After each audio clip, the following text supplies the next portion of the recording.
ব্রজবাসী নন্দ মহারাজ কাঁদছে, আর মা যশোমতী কোন রকমে ব্রজবাসীর কাছ থেকে একটু ক্ষীর স্বর্ণনি নিয়ে কোন রকমে কষ্ট করে আলু থালু পাগলিনীর ন্যায় সন্তান হারা মা আমার কতদিন পুত্রকে দেখেনি, পাগলিনীর ন্যায় দ্বারে এসে দাঁড়িয়েছে দ্বারকার। দাঁড়িয়ে আমাকে একটু ভিতরে যেতে দে না। কে তুই? এই বুড়িমা, দেখতে পাচ্ছ না লেখা আছে প্রবেশ নিষেধ, আর তো ভেতরে যাওয়া যাবে না। দাঁড়িয়ে তোদের যে রাজা সে হলো আমার গোপাল, আমার সন্তান। কতদিন আমি ওকে দেখিনি, একটিবার যেতে দে। শোনো বুড়িমা, দেখতে পাচ্ছ না লেখা আছে? কেন শুনছো না কথা? এমন পাগলিনীর বেশে তুমি আমাদের রাজার মা কেন হবে?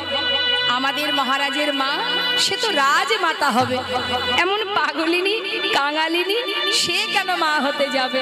সারা গায়ে নোংরা লেগে আছে, বসন অঞ্চল ধুলায় গড়াগড়ি যাচ্ছে। আরে যাও যাও, শোনো বুড়িমা, তুমি ওই দূরে বসে থাকো। আমাদের মহারাজ বড় দয়ালু, যজ্ঞ শেষ হয়ে গেলে তুমি যা চাইবে মহারাজ তোমাকে তাই দেবে। মা বলে উঠলেন, জানিস দাঁড়ি, একটি মায়ের কাছে বড় সম্পদ, বড় ধন তার সন্তান। আমার তো কোনো কিছুর অভাব নেই, শুধু অভাব আমার সন্তানের। কতদিন আমায় ছেড়ে চলে এসেছে জানিস? ব্রজবাসীর কাছ থেকে এই দেখ ক্ষীর ননি মাখন এনেছি। আমার গোপাল কতদিন ননি মাখন খাইনি, একবার যেতে দে আমায়। বুড়িমা, তোমাকে নিষেধ করছি, তুমি শুনতে পাচ্ছ না? বললাম এখন যাওয়া হবে না, যাও বলছি, দূরে সরে যাও। দাঁড়ি, আমি তোর পায়ে পড়ি, একটিবার আমায় যেতে দে। আমার তো মনে হয় আমি আর বাঁচবো না, মৃত্যুর আগে একবার আমার পুত্রকে দেখি দে না, আমায় একবার যেতে দে। আহা, এ তো কোনো কথাই শুনছে না। শোনো বুড়িমা, তুমি যদি কথা না শোনো, আমার হাতে কি আছে দেখছো? এই চাবুক দিয়ে আমি কিন্তু তোমাকে আঘাত করব। মা বললেন, দেখ, মারতে যদি হয় মার, যত পারিস মার, কিন্তু একটিবারের জন্য আমাকে গোপালকে দেখতে দে,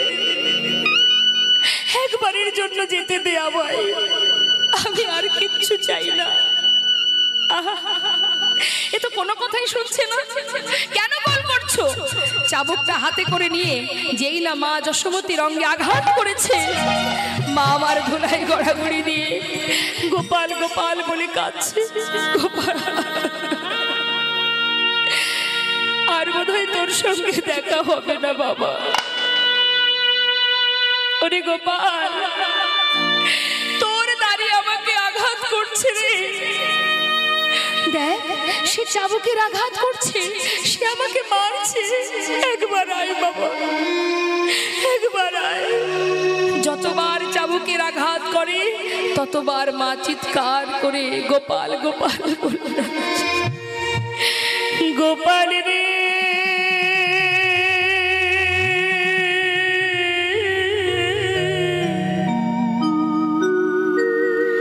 গোপাল রে,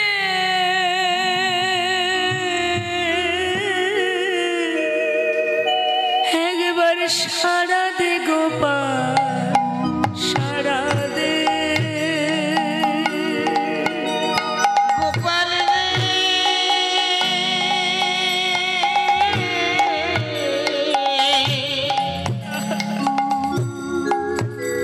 একবার সারা দে গোপাল, সারা দে। গোপাল রে,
বৃন্দাবনে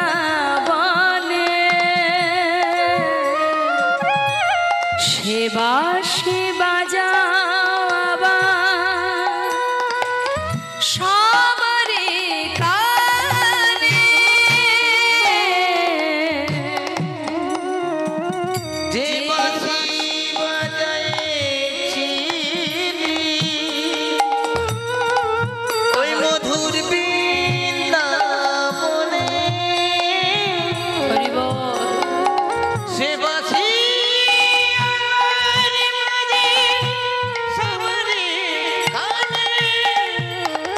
যে বাঁশি বাজিয়েছিলি হরে গোপাল রে হরে আমার নয়ন মণি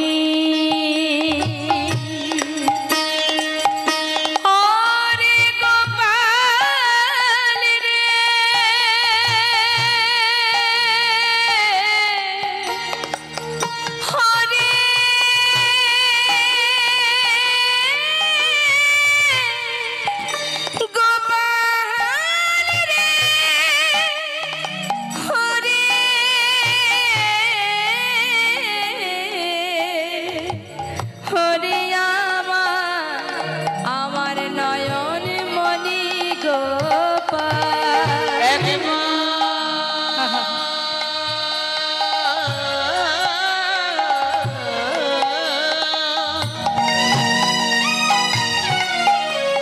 একবার সারা দে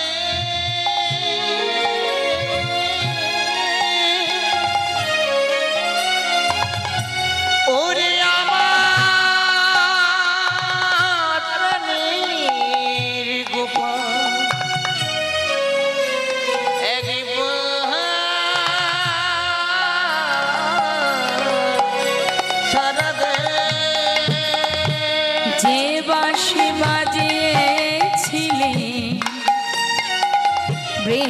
বৃন্দাবনে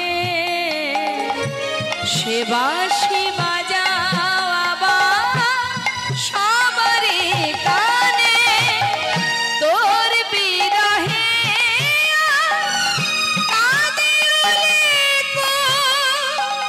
শ্রীদাম সুদাম কেঁদে হয়েছে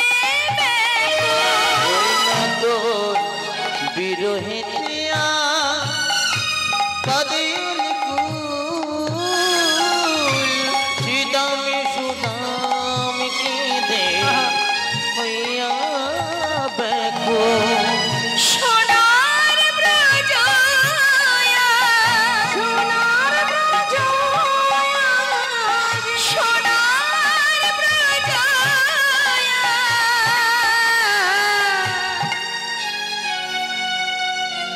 আধার হলো সারা দে গোপাল নিতাই গৌর হরি বল হরি বল হরি বল গোপাল রে হরি গোপাল রে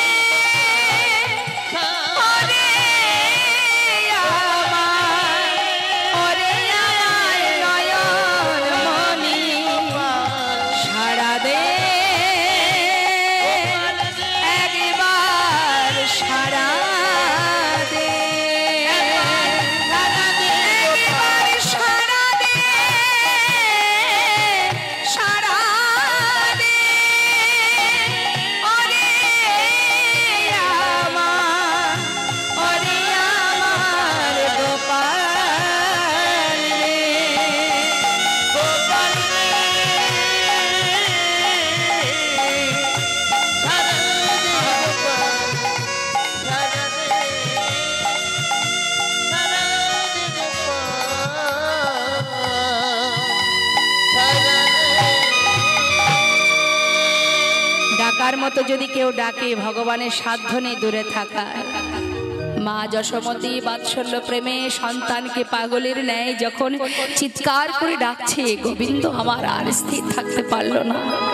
দাদাকে বলছে, দাদা আমার যে মনটা বড় চঞ্চল হয়ে গেল, কেন জানো দাদা? আমার মন বলছে দ্বারে মা এসে আমার জন্য কাঁদছে। দাদা আমি আর থাকতে পারছি না। যজ্ঞ পূর্ণাহুতি দেবার পর যখন যজ্ঞগারে জলের ঝাড়ি নিয়ে চারিপাশে ঘুরছে মা, এমন সময় মায়ের চিৎকার শুনে গোবিন্দ বলে উঠলেন, দাদা এবার আমায় যেতে হবে। আমার মা দাঁড়িয়ে দাঁড়িয়ে আছে, আমার মাকে দাড়ি তাকে প্রহার করছে, এবার আমাকে যেতে হবে দাদা। জলের ঝাড়ি ফেলে দিয়ে গোবিন্দ আমার চারটে রূপ ধারণ করে চারটে দ্বারে ছুটছে সবার মনোবাঞ্ছা পূর্ণ করবার জন্য। মহাজন পদাবলিতে বললেন, দেখো দেখো বাঞ্ছা কল্পতরু ভগবান সকলে বাঞ্ছা পুরাবে বলে, কল্পতরু ভগবান সকলে বাঞ্ছা পুরাবে বলে, কল্পতরু ভগবান সকলে। সখ প্রেমে সখা গান দেখিতে পাইল, সখ প্রেমে সখা গান দেখিতে পাইল, সখ প্রেমে সখা গান দেখিতে পাইল। তখন সুখ প্রেমে শাখাগণ দেখিতে পাইল। ভাই কানাই বলে কাঁধে তুলে নিল। রায় গৌর হরি বল, হরি বল, হরি বল। বলে কাঁধে তুলে নিল। কল্পতরু ভগবান সকলে বাঞ্ছা পুরাবে বলে, কল্পতরু নন্দয়োপানন্দ দেখে দুয়ারে দাঁড়ায়, নন্দয়োপানন্দ দেখে দুয়ারে দাঁড়ায়। দেখো প্রাণ গোবিন্দ আসে দুটি বাধা মাথায় লয়ে।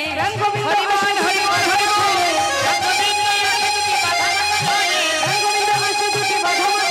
কল্পতরু ভগবান সকলে বাঞ্ছা পুরাবে বলে, কল্পতরু ভগবান। এবার কি হলো মা? বাৎসল্য ভাবেতে গেল মা যশোদার কোলে। বাৎসল্য ভাবেতে গেল মা যশোদার কোলে। ওই বাৎসল্য ভাবেতে গেলেন মা যশোদার কোলে। যেই না বাৎসল্য প্রেমে মায়ের কোলে গিয়ে বসেছে গোবিন্দ, ক্ষীরসর নবনী দেয় কপালের বদনে। হরি বল, হরি বল, হরি বল। ক্ষীরসর নবনী দেয় কপালের বদনে। ক্ষীরসর নবনী দেয় কপালের বদনে। ক্ষীরসর নবনী দেয় কপালের বদনে। আচ্ছা, কল্পতরু ভগবান সকলে বাঞ্ছা পুরাবে বলে, কল্পতরু ভগবান সকলে। যেই না গোপালকে কোলে বসিয়ে ননী সেবা দিচ্ছে, দ্বারকাবাসী দেখে অবাক। পাগলিনী কাঙালিনী তার কোলে মহারাজ বসে ননী সেবা করছে। এ কি করে মা হতে পারে? মহারাজের মা তো রাজমাতা হবে। ছুটে গেল কোথায়? মা দেবকীর কাছে। মা দেবকী খবর পাওয়া মাত্রই ছুটে এলো, এসে মা যশোমতীর কোল থেকে নিজের কৃষ্ণকে যখন টানছে, আমার কৃষ্ণ আমার সন্তান। এদিকে মা যশোমতী কোলের মধ্যে চেপে ধরে বলছে, না না ও তো আমার সন্তান, আমার গোপাল। দুই মা যখন সন্তানকে ধরে টানছে, দ্বারকাবাসী দেখে অবাক। কে মা? প্রকৃত মা কে? আমরাও জানতে চাই। গোবিন্দের প্রকৃত মা কে আমরাও জানতে চাই। তাহলে কি করে জানা যায়? না, দুই মাকে পরীক্ষা দিতে হবে। যে মা তার স্তনদুগ্ধ শতবস্ত্র ভেদ করে গোপালের বদনে দিতে পারবে, সেই হবে কৃষ্ণের মা। এখন দুই মাকে দাঁড় করিয়েছে শতবস্ত্রের এক পাশে, আর 100 বস্ত্র পর পর টানিয়ে তার আর এক পাশে দাঁড় করিয়েছে গোবিন্দকে। মা দেবকী চিন্তা করছে, আমি কংসের কারাগারে সন্তানকে জন্ম দিয়েছি, আমি নিশ্চিত আমি ওর মা, এর জন্য আবার পরীক্ষা দিতে হবে। বেশ, আমি আগে পরীক্ষা দেব।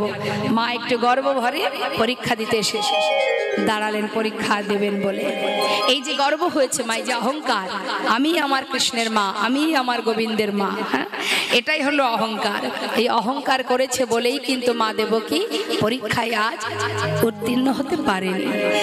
গর্বে দেবকী সস্তন ধরে, দেবকী সস্তন ধরে, গর্বে দেবকী সস্তন ধরে, দেবকী সস্তন ধরে।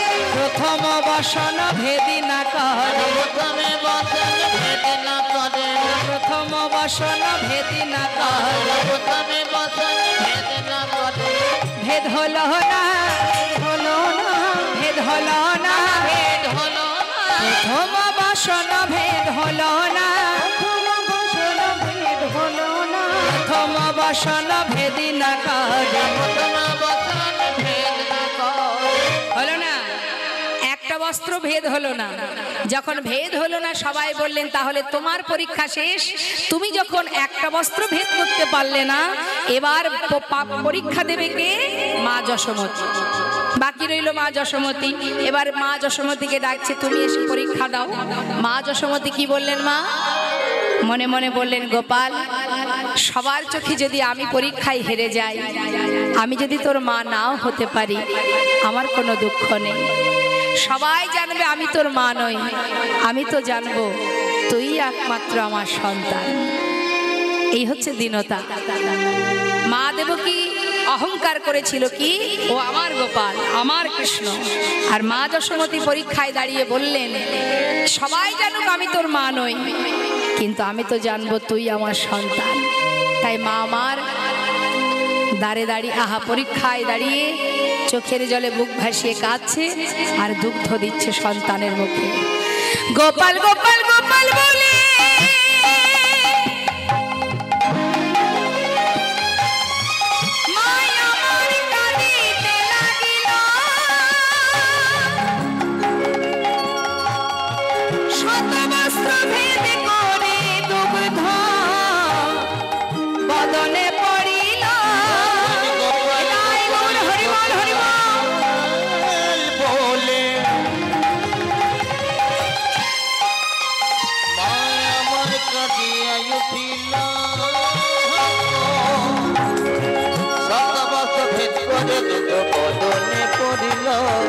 ভাসাইয়ে দিল, ভাসাইয়ে দিল গোপালের বদন, ভাসাইয়ে দিল, ভাসাইয়ে দিল নয়ন নীরে দুগ্ধ ক্ষীরে গোপালের বদন, ভাসাইয়ে দিল, দুগ্ধ ক্ষীরে গোপালের বদন, ভাসাইয়ে দিল।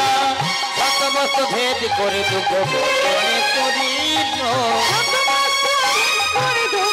বদনে পড়িল। যখনই শতবস্ত্র ভেদ করে গোপালের বদনে দুগ্ধ প্রবেশ করলো, সঙ্গে সঙ্গে সবাই প্রমাণ করলেন, সবাই বললেন, কে মা? এই যে দুই মা, তার মধ্যে কৃষ্ণের প্রকৃত মা হলো মা যশোমতী। এমন সময় মা দেবকী জিজ্ঞাসা করলেন, আমি তো জন্ম দিয়েছি সন্তানকে, তাহলে আমি কেন দুগ্ধ দিতে পারলাম না? তখন গোবিন্দ বললেন, মনে করে দেখো পুরবের কথা মা, একবার নয় বারবার তুমি দুগ্ধ থেকে আমাকে বঞ্চিত করেছো।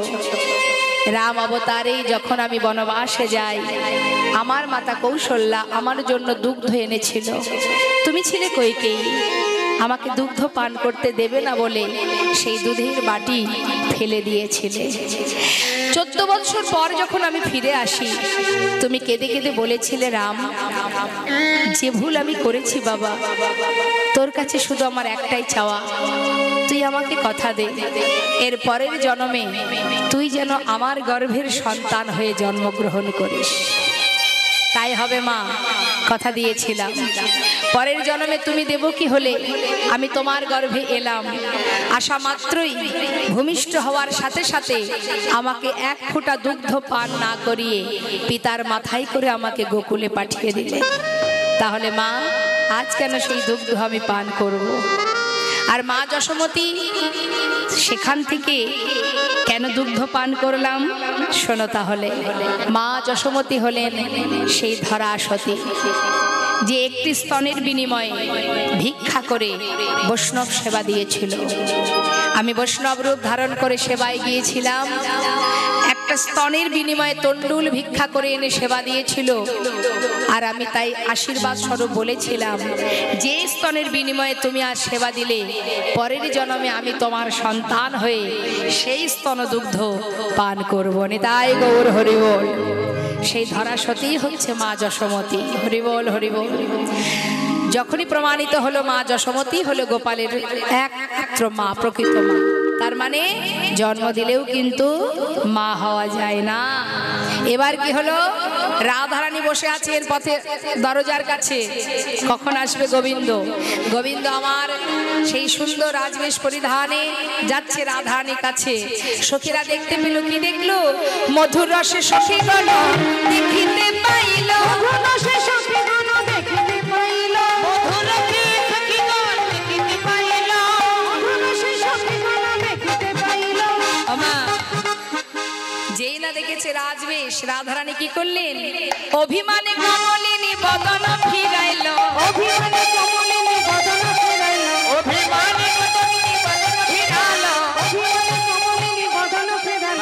কল্পতরু ভগবান সকলে বাঞ্ছা পুরাবে বলে কল্পতরু ভগবান সকলে।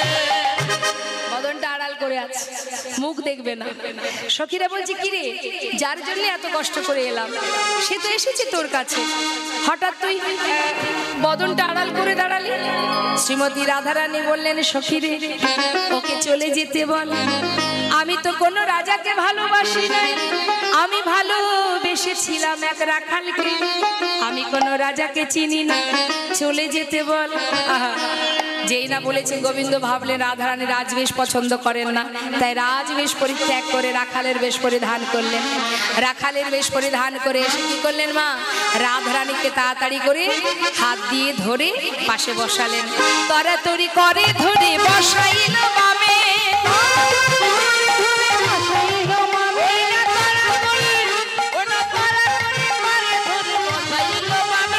নিজ বসনে মুছাইল রায় মুখ ঘামে,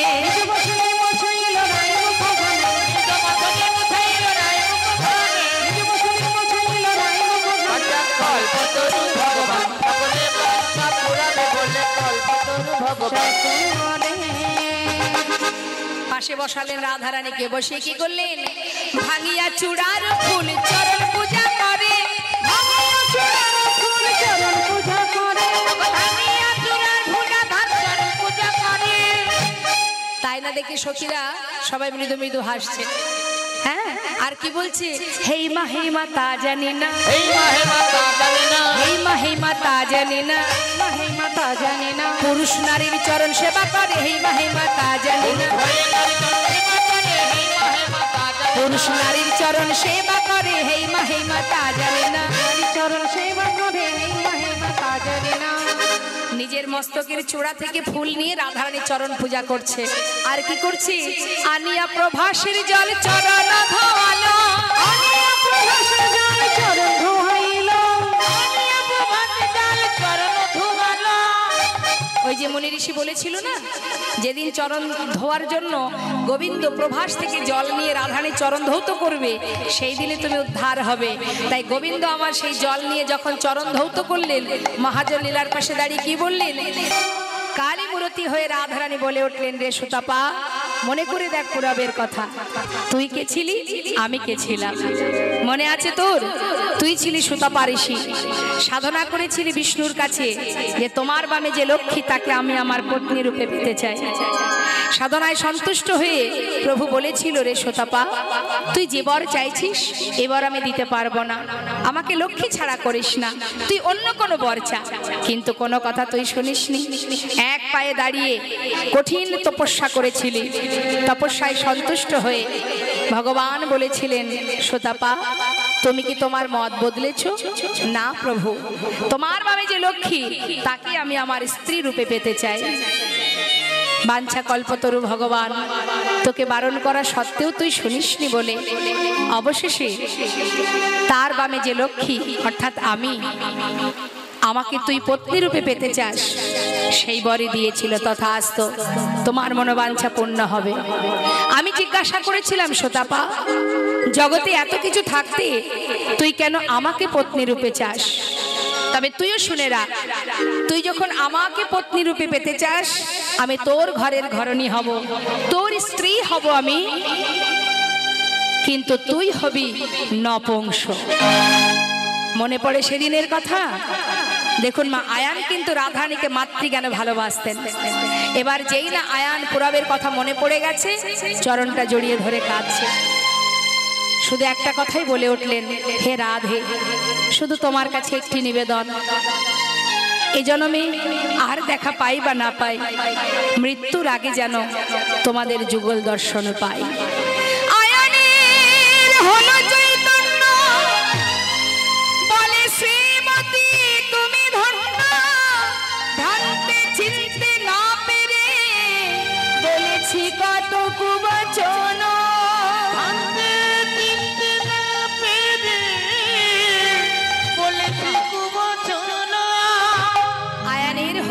চৈতন্য। যখনই তার চৈতন্য জ্ঞান হলো তখনই সে করজোড়ে ক্ষমা চেয়ে নিলেন, বিদায় দিলেন রাধারানী। জটিলা কুটিলাও বলে উঠলেন, হে রায়, তোকে আমার ঘরে বেঁধে রেখেছিলাম যুগল দর্শন পাওয়ার আশায়। যখন এ জন্মে হলো না, মৃত্যুর আগে যেন তোদের যুগল একবার দেখতে পাই। চিরতরে বেঁধে রেখেছিল, ঘর থেকে বাহির হতে দিত না। কেন? যদি কোনোদিন গোবিন্দ রাধার কাছে আসে, ঘরে বসে যুগল দর্শন পাবো। কিন্তু মাগো, আমরা ভাবি জটিলা কুটিলা কৃষ্ণ বাদিনী। ভুল কথা, তারা যে অনেক অনেক বেশি ভালোবাসে। হ্যাঁ, এবার সবার কাছ থেকে বিদায় নিয়ে রাধারানী সখী বেষ্টিত হয়ে এসে পৌঁছালেন দ্বারকায়। বৃন্দাবনবাসী যখন দ্বারকায় এলো, তখন দ্বারকার 4টে দরজায় বন্ধ হয়ে গেছে। প্রথম দ্বারে মা যশোমতী, দ্বিতীয় দ্বারে নন্দ উপনন্দ ব্রজবাসীগণ, তৃতীয় দ্বারে সখাগণ, চতুর্থ দ্বারে রাধারানী অষ্টসখীগণ। এখন যেই না অষ্টসখী বেষ্টিত রাধারানী দ্বারে এসে দাঁড়িয়েছে, দরজা বন্ধ, লেখা আছে প্রবেশ নিষেধ। এদিকে যজ্ঞ শুরু হয়ে গেছে। মা, স্বর্গমর্ত পাতাল ত্রিভুবনের সকল ভক্ত তারা আগে এসেছে, তারা ভিতরে প্রবেশ করেছে। অবশেষে বৃন্দাবনবাসী তারা যখন এসেছে, তখন দ্বার বন্ধ, যেতে দিচ্ছে না। সখীরা বললেন, আয় দাঁড়ি, দ্বার ছেড়ে দে, ভিতরে যাব। দাড়িগণ বলে উঠলেন, এইভাবে ভিতরে যাওয়া যাবে না, যেতে গেলে স্নান করে শুদ্ধ বসন পরে আসতে হবে, না হলে ভিতরে প্রবেশ করা যাবে না। সখীরা বলেন, দাঁড়ি, যা বলেছিস বলেছিস, আর দ্বিতীয়বার বলিস না। কেন জানিস? এই যে তোরা বললি না আমাদেরকে গঙ্গায় স্নান করতে যেতে হবে, শোন শোন, যেতে বলিস গঙ্গা স্নানে, শুনে হাসি পায়। ওরে যার চরণে গঙ্গার উদ্ভব, সে ধরে রাধার পায়।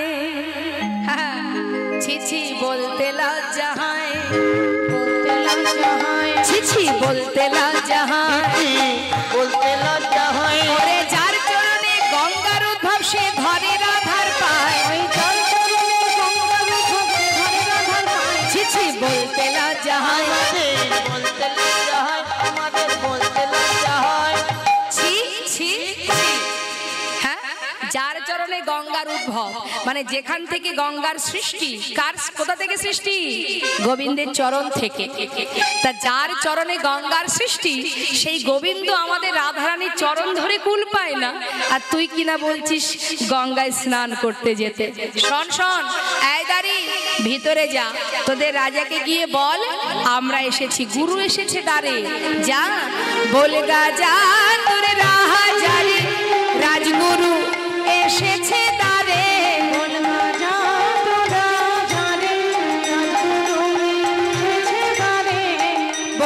যা তোর রাজারে, রাজগুরু এসেছে দ্বারে। বলগা তো রাজারে, রাজগুরু এসেছে দ্বারে। পায়ে ধরে নিয়ে যেতে বল, ওহে দাঁড়ি,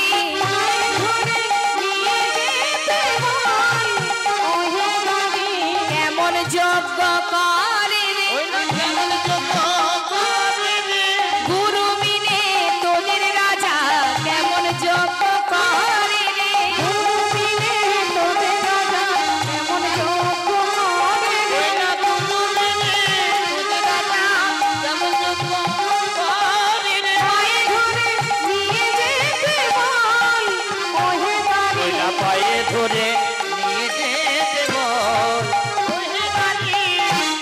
যা যা, তোদের গুরুকে গিয়ে বল যে গুরু ছাড়া, মানে তোদের মহারাজকে গিয়ে বল গুরু ছাড়া কি যোগ্য হয়? গুরুকে বাদ দিয়ে কি করে যোগ্য করছে তোদের মহারাজ? যা গিয়ে বল গুরু এসেছে দ্বারে, তাকে যেন পায়ে ধরে ভিতরে নিয়ে যায়।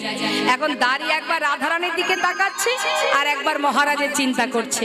আমাদের এত বড় মহারাজ, হ্যাঁ, দ্বারকার মহারাজ যিনি, তার গুরু কিনা একজন রমণী, মুখের দিকে তাকিয়ে আছে। এখন সখীরা বলছে, হা করে দেখছিস কি? ভিতরে গিয়ে রাজাকে বল যেন ভিতর থেকে এসে তো তার গুরুকে বরণ করে ঘরে নিয়ে যায়। হরি বল। আর এদিকে সখাগণ এক দ্বারে দাঁড়িয়ে দাঁড়িকে বলছে, দাঁড়ি, একবার দ্বার ছেড়ে দে, আমরা ভিতরে যাই। দাড়ি বললেন যাওয়া তো যাবে না, প্রবেশ নিষেধ। দাড়ির কাছে বারবার সখাগণ বলছে দেখো আমরা ভিতরে যাই, আমাদের বন্ধু আমাদের কানাই সে তোমাদের রাজা, একবার ভিতরে যেতে দাও। দাড়ি কিছুতেই শুনছে না মা। রাখাল বালক তারা সবাই কানায় কানায় বলে কাঁদছে। গোবিন্দ দাসে কহে প্রভাস তীর্থ যে হইল, আহা গোবিন্দ দাস বলে প্রভাস হইল,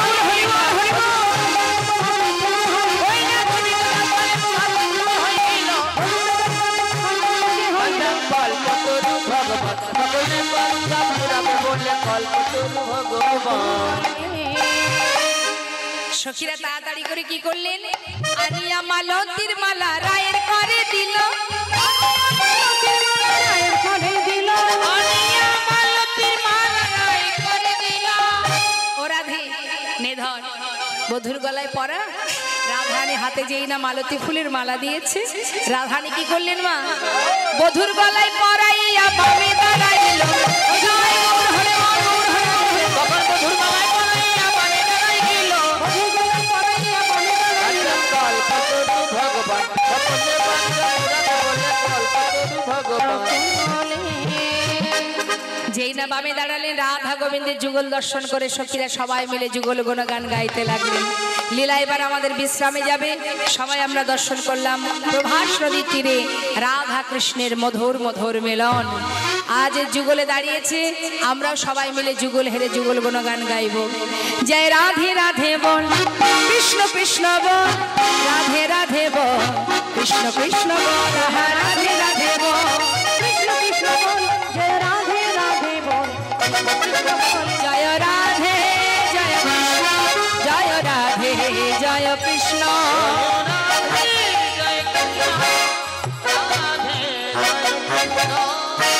জয় রাধে শ্যাম, জয় রাধে রাধে।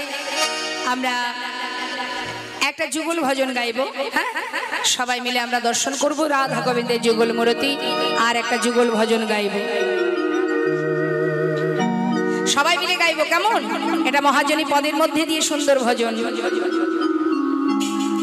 রাধা কৃষ্ণ, আচ্ছা রাধা কৃষ্ণ প্রাণম যুগল কিশোর,